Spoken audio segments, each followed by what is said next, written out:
Hello everyone, this is political science net achievers YouTube channel. स्वागत है आज के इस वीडियो में आप सब लोगों का। आज हम बात करेंगे फीचर्स ऑफ इंडियन कॉन्स्टिट्यूशन से रिलेटेड जो कुछ इंपॉर्टेंट क्वेश्चंस हैं। इससे पहले हमने बहुत सारे वीडियोस अपलोड कर लिए हैं। अगर आपने अभी तक वो नहीं देखे तो एक बार आप डिस्क्रिप्शन में लिंक ज़रूर चेक कर लीजिए। सारे क्वेश्चन आपके नेट के एग्ज़ाम के लिए बहुत ज़रूरी है, सारे वीडियोज़, ठीक है। तो अगर आप मेरे चैनल पर नए हो, चैनल को सब्सक्राइब ज़रूर कर दीजिए और बेल आइकन को भी प्रेस कर दीजिए। तो जो इम्पोर्टेंट क्वेश्चन है फीचर्स ऑफ इंडियन कॉन्स्टिट्यूशन से, उसमें सबसे पहले प्रश्न है कि भारतीय संविधान की जटिलता के कारण कुछ लोगों ने इसे क्या कहा है? लॉयर्स पैराडाइज, वकीलों का स्वर्ग कहा है, ठीक है। इस तरह से कई बार क्वेश्चन आते हैं कि जो ख़ासकर जो इसके क्रिटिक्स हैं, इंडियन कॉन्स्टिट्यूशन के जो आलोचक हैं, उन्होंने जो है भारतीय संविधान की जटिलता को देखते हुए इसको क्या कहा है? तो वो लॉयर पैराडाइज या वकीलों का स्वर्ग कहा है, क्योंकि मोस्ट ऑफ जो पीपल जो इसमें है वो सारे कहीं ना कहीं लॉ डिपार्टमेंट से या वकील कैटेगरी से हैं जिन्होंने संविधान को बनाया है, राइट। दूसरा जो क्वेश्चन है, मंत्री परिषद सामूहिक रूप से किसके प्रति उत्तरदायी होती है? तो देखिए, मंत्री परिषद के यहाँ पे सामूहिक उत्तरदायित्व की बात की जा रही है, तो ये संसद के प्रति रिस्पॉन्सिबल होती है, ठीक है। मौलिक अधिकारों को संविधान में शामिल करने की प्रेरणा कहाँ से मिली है? यूएसए से, ठीक है। यूएसए के संविधान से हमें जो है, वहाँ के बिल ऑफ राइट्स से हमें जो है मौलिक अधिकारों को संविधान में शामिल करने की प्रेरणा मिली है। नेक्स्ट वन, नीति निर्देशक सिद्धांतों की प्रेरणा कहाँ से ली गई है? तो आयरलैंड के संविधान से, हमारे directive principles of state policy जो आर्टिकल 36 से 51 तक भारतीय संविधान के भाग 4 में इनका वर्णन है, और ये आयरलैंड के संविधान से लिए गए हैं नीति निर्देशक सिद्धांत। अगला प्रश्न है, किस संविधान संशोधन द्वारा मौलिक अधिकारों से ज़्यादा प्राथमिकता नीति निर्देशक सिद्धांतों को दी गई है, या मौलिक अधिकारों से ऊपर रखा गया है किसको? नीति निर्देशक सिद्धांतों को। तो ये 42nd अमेंडमेंट एक्ट 1976 के द्वारा, right. Next and very important question, अल्पसंख्यकों को भाषा, लिपि या संस्कृति को बनाए रखने का अधिकार भारतीय संविधान के किस अनुच्छेद में ये अधिकार दिया गया है? तो ये एक मौलिक अधिकार है जो कि भारतीय संविधान के आर्टिकल 29 में दिया गया है, ठीक है। जो अल्पसंख्यक, जो माइनॉरिटीज़ क्लासेस होती हैं, देखिए अल्पसंख्यक क्या होता है? किसी एक पर्टिकुलर रिलीजन, या आप मान लीजिए कोई धर्म ले लीजिए, आप कोई पर्टिकुलर कास्ट ले लीजिए, या ठीक है, या कोई पर्टिकुलर कैटेगरी ले लीजिए, जो मतलब बहुत कम संख्या में यहाँ पे लोग रहते हैं, उनको अल्पसंख्यक कहते हैं, ठीक है। तो उनको जो है अपनी लिपि, भाषा या अपनी संस्कृति को बनाए रखने का अधिकार है, ठीक है। जो मेजॉरिटी जो पीपल हैं, जो बहुसंख्यक जो लोग हैं, वो जो है इनके ऊपर अपनी संस्कृति को थोप नहीं सकते हैं, बल्कि ये लोग अपनी संस्कृति को प्रिजर्व करके रख सकते हैं, अपनी भाषा बोल सकते हैं, ठीक है, अपनी संस्कृति को फॉलो कर सकते हैं। और ये अधिकार इनको किस संविधान के किस अनुच्छेद में दिए गए हैं? आर्टिकल 29 में, ठीक है। और जो 30 है, ये भी कहीं ना कहीं इन्हीं से संबंधित है। और देखिए, भाषा, लिपि, संस्कृति का यह जो अधिकार है सिर्फ अल्पसंख्यकों को ही नहीं, बहुसंख्यक लोगों को भी है, ठीक है। और जो नेक्स्ट है, शिक्षण संस्थानों और प्रशासन का अल्पसंख्यकों को अधिकार, तो ये जो है आर्टिकल 30 में दिया गया है, ये वाला अधिकार, मौलिक अधिकार, ठीक है। नेक्स्ट क्वेश्चन है, कोई भी संविधान कितना भी अच्छा क्यों ना हो, यदि उसे क्रियान्वित करने वाले व्यक्ति बुरे हैं तो संविधान भी बुरा हो जाएगा। तो ये कोटेशन किसकी है? BR अम्बेडकर की, ठीक है। संविधान के संदर्भ में एक कोटेशन देगी और अपने याद रखनी है।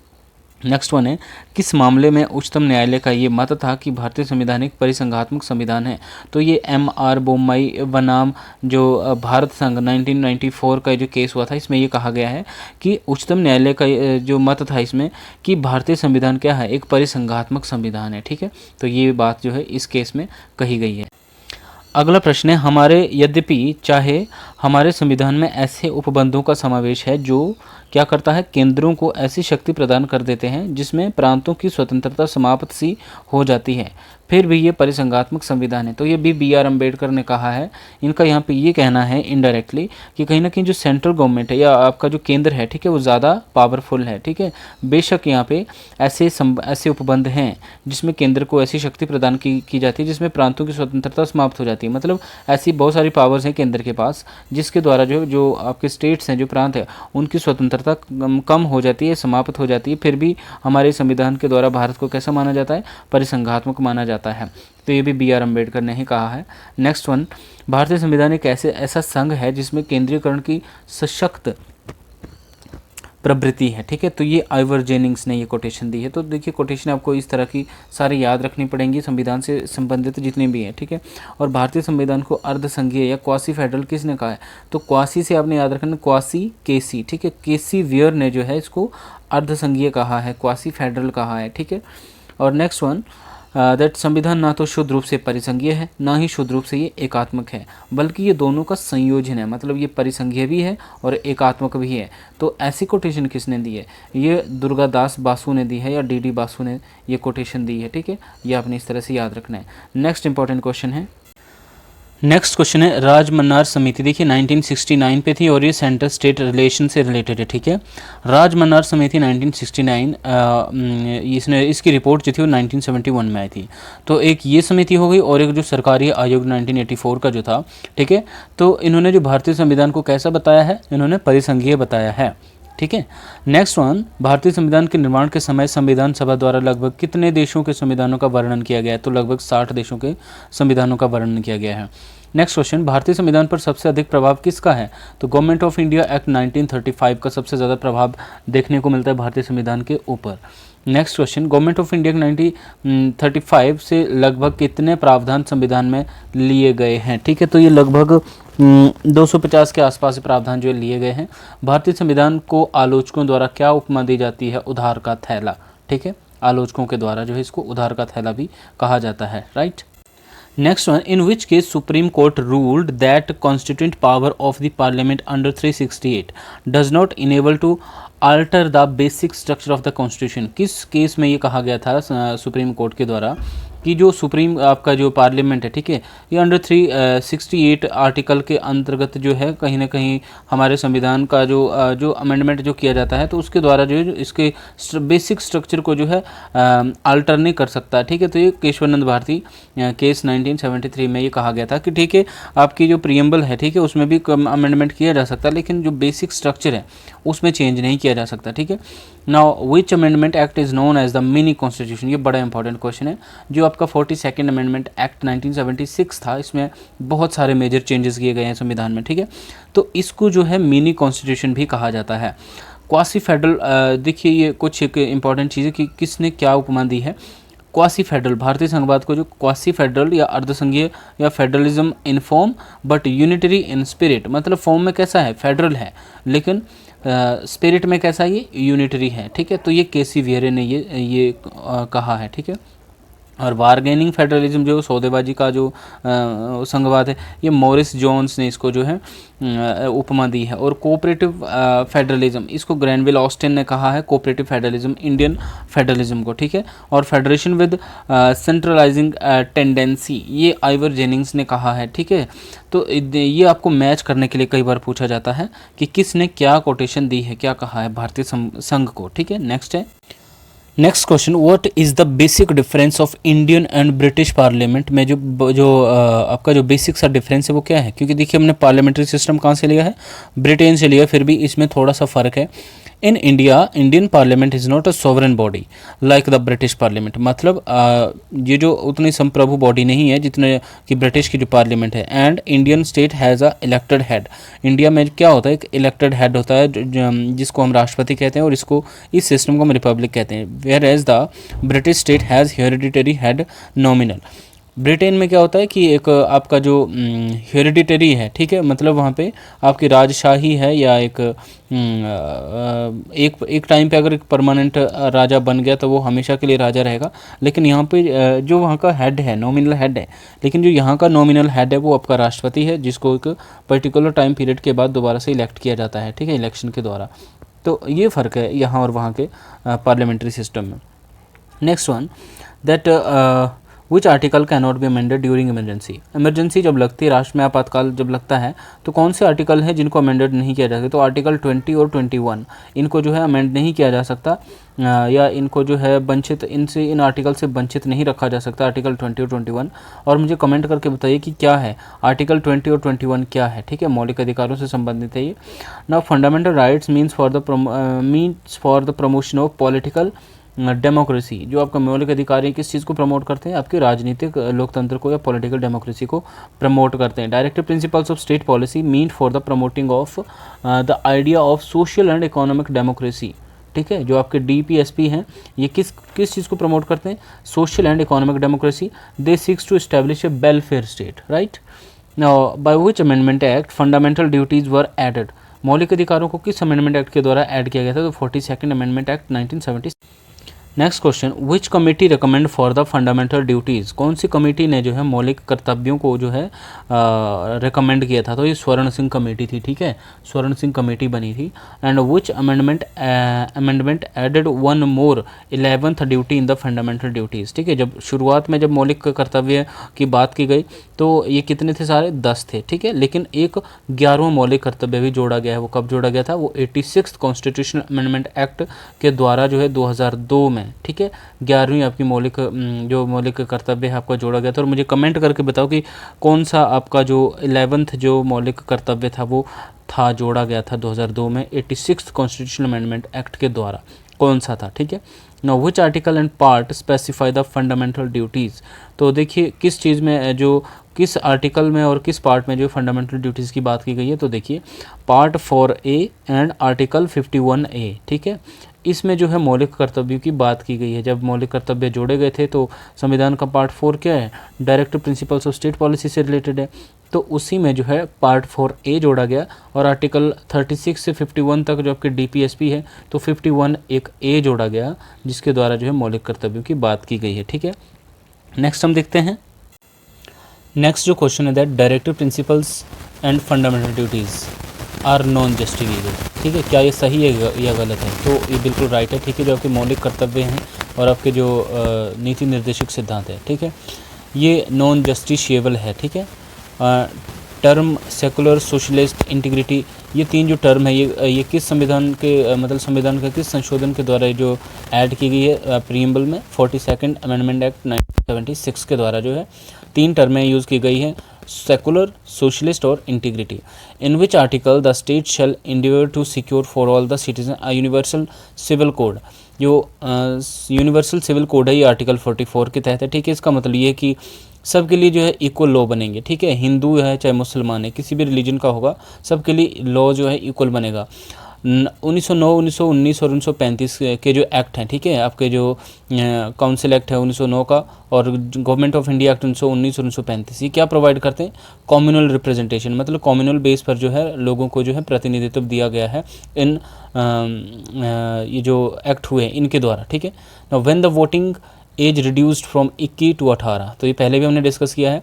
1989 में ये जो 61st अमेंडमेंट एक्ट आया था उसके द्वारा जो आपका वोट देने की जो आयु थी एज है, ठीक है, वो 21 से 18 वर्ष कर दी गई थी, ठीक है। अब आप 18 वर्ष के बाद आप जो है वोट दे सकते हैं।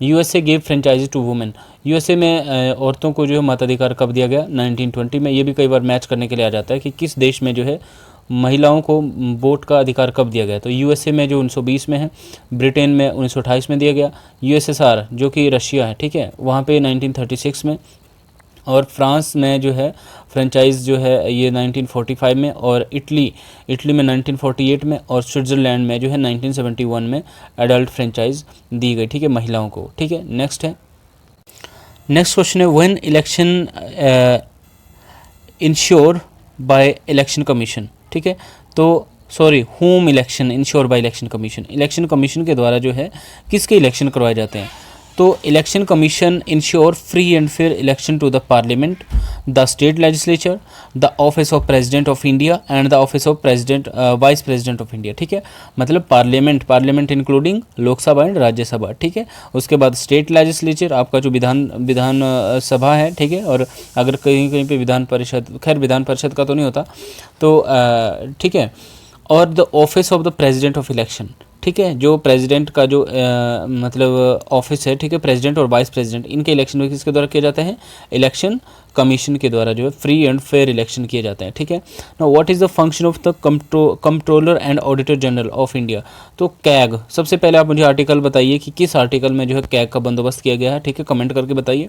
और कैग जो है कंट्रोलर एंड ऑडिटर जनरल, इसका फंक्शन क्या है, to audit the account of the central and state government, ठीक है, सेंट्रल और स्टेट गवर्नमेंट का जो अकाउंट होता है, ठीक है, उसको ऑडिट करना, उसका लेखा जोखा करना। The act as and he act as the guardian of the public person, comment on the legality and property of the government expenditure, सरकार के द्वारा जो एक्सपेंडिचर किया गया है, ठीक है, या वो गार्डियन का काम करता है, जो पब्लिक का जो पर्स है, ठीक है, मतलब पब्लिक का जो पैसा है, ठीक है, उसके गार्डियन के तौर पर ये, उसके रक्षक के तौर पर ये काम करता है। और लीगलिटी का पता करता है कि क्या गवर्नमेंट के द्वारा जो एक्सपेंडिचर जो किया गया है, जो कहीं पर पैसा लगाया है, क्या वो लीगल है या इलीगल तो नहीं है, ठीक है। आईपी इंडियन पुलिस और आईसीएस इंडियन सिविल सर्विसेज, इसको रिप्लेस किया गया था 1947 में एज आईपी को, जो इंडियन पुलिस को इंडियन पुलिस सर्विस बनाया गया, और आईसीएस को इंडियन एडमिनिस्ट्रेटिव सर्विसेज बनाया गया, ठीक है। नाउ आईएफएस एक नई जो एक ये जो सर्विस थी, ठीक है, इसको क्रिएट किया गया था 1966 में। आईएफएस का मतलब इंडियन फॉरेस्ट सर्विसेज है, कई बार इस इंडियन फॉरेन सर्विसेज आता है, ठीक है, तो वो गलत है, ये होगा इंडियन फॉरेस्ट सर्विसेज, ठीक है। 1966 में इसको क्रिएट किया गया था, कई बार ये क्वेश्चन भी पूछा जा चुका है। By which act the original term internal disturbance by the new term armed rebellion, ठीक, मतलब इसको जो कब रिप्लेस किया गया, इंटरनल डिस्टर्बेंस की जगह जो है आर्म्ड रिवेलियन जो है टर्म यूज़ की गई। तो 44th अमेंडमेंट एक्ट 1978 के द्वारा जो है आपका जो इंटरनल आंतरिक अशांति को जो है मतलब आर्म्ड रिवेलियन की जगह रिप्लेस किया गया, ठीक है। Now which part of the constitution provide for a 3 tier system of Panchayati Raj in every state, that is panchayat at the village level पे पंचायत है ना, इंटरमीडिएट पे एंड डिस्ट्रिक्ट लेवल पे।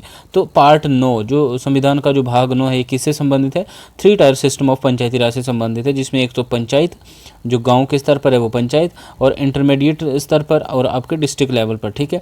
तो ये तीन तरह का जो आपका 3 टायर जो आपका पंचायती राज सिस्टम्स की बात की गई है पार्ट 9 में, ठीक है।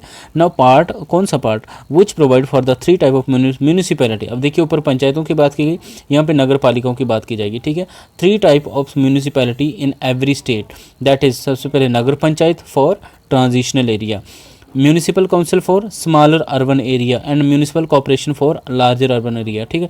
देखो ट्रांजिशनल एरिया क्या होते हैं, जो गाँव हैं, ठीक है, और धीरे धीरे वो शहरों में परिवर्तित हो रहे हैं, ठीक है, वहाँ के लिए क्या होगी, नगर पंचायत होगी। और म्यूनिसिपल काउंसिल कहाँ के लिए होगी, जो स्मॉलर अर्बन एरिया है, जो छोटे छोटे जो शहरी क्षेत्र हैं, और म्यूनिसिपल कॉर्पोरेशन जो बड़े शहरी क्षेत्र हैं, ठीक है।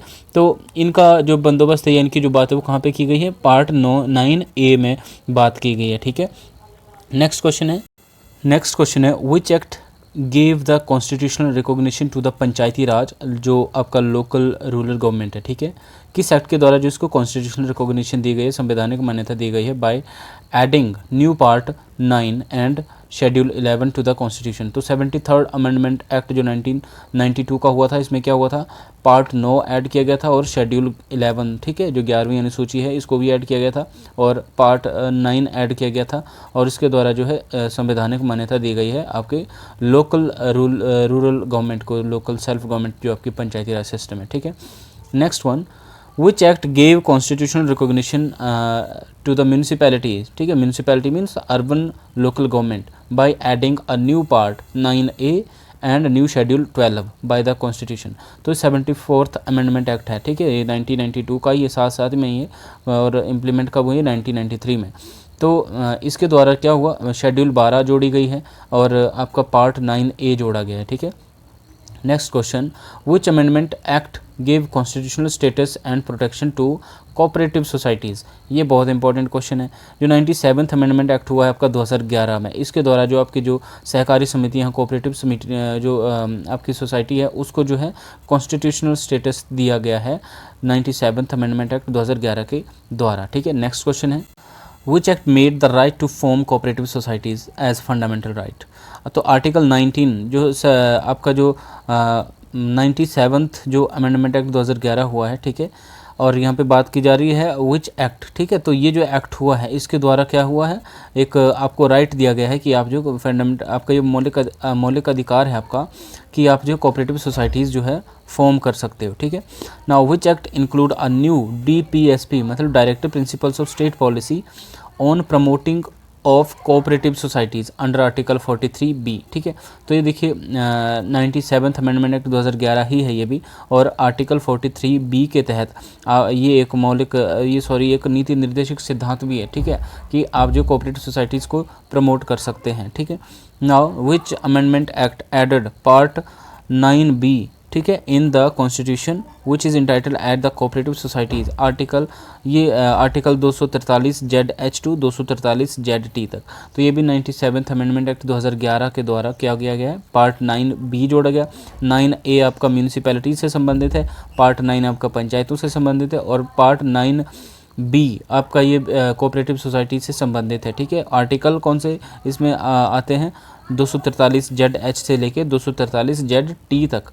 ठीक है, तो 97th अमेंडमेंट एक्ट 2011 के तहत, ठीक है, ये ऐड किया गया part 9B। Now article related to cooperative societies by 97th amendment act 2011 के क्या है इसमें, आर्टिकल 19 में फंडामेंटल राइट है। ठीक है, और आर्टिकल 43B में ये directive principles of state policy है। ठीक है, और आर्टिकल 243 ZH से लेके 243 ZT तक ये नए पार्ट 9B में all are related with the cooperative societies. ठीक है, तो ये जो आर्टिकल है ये किससे संबंधित है, कोऑपरेटिव सोसाइटी से संबंधित है। ठीक है, now which part is related with cooperative societies, तो ऑलरेडी हमने बताया कि पार्ट 9B ये किससे संबंधित है, सहकारी समितियों से या कोऑपरेटिव सोसाइटी से संबंधित है। Next one, when the fundamental right to property deleted from the list of fundamental right. आपका जो संपत्ति का अधिकार था, पहले आपके 7 मौलिक अधिकार थे। ठीक है, आप मुझे कमेंट बॉक्स में बताइएगा कि कौन कौन से मौलिक अधिकार हैं, और उसमें से एक जो है डिलीट किया गया था, जो आपका राइट टू प्रॉपर्टी है। ठीक है, आर्टिकल 31 में था ये, इसको वहाँ से निकाल के आपका एक लीगल राइट बनाया गया। तो किस संविधान संशोधन के अंतर्गत इसको वहाँ से डिलीट करके एक लीगल राइट बनाया गया था, तो ये 44th अमेंडमेंट एक्ट 1978 के तहत इस आर्टिकल को या इस मौलिक अधिकार को निकाल के एक कानूनी अधिकार बनाया गया है। ठीक है, नेक्स्ट क्वेश्चन है, yes, where is the right to property now. तो ऑलरेडी हमने बताया कि अभी आर्टिकल 300A के तहत पार्ट 12 में इट्स अ लीगल राइट। ठीक है, ये एक कानूनी अधिकार है, किसमें, आर्टिकल 300A में, और पार्ट कौन सा, ये 12। सो नेक्स्ट है, where was right to property before, इससे पहले कहाँ था, ये आर्टिकल 31 में था। ये सोर्सेज जो मैंने, ये सारे क्वेश्चन जो मैंने किए तो एम लक्ष्मीकांत से बनाए और इंडियन एकेडमी के नोट से सारे क्वेश्चन बनाए। तो ऑलमोस्ट ये 62 क्वेश्चन हैं जो फीचर्स ऑफ इंडियन कॉन्स्टिट्यूशन से रिलेटेड हैं। तो ये सारे क्वेश्चन आपके लिए काफ़ी बेनिफिशियल होने वाले हैं। एक बार पूरा वीडियो देखिए आप, और उस वीडियो को ज़्यादा से ज़्यादा शेयर कीजिए अपने दोस्तों के साथ। अगर आप मेरे चैनल पर नए हो तो चैनल को सब्सक्राइब ज़रूर कर दीजिए, बेल आइकन को भी प्रेस कीजिए, ताकि अपकमिंग वीडियोज़ की नोटिफिकेशन भी आपको मिलती रहे। बाकी मिलते हैं नेक्स्ट वीडियो में, तब तक जय हिंद।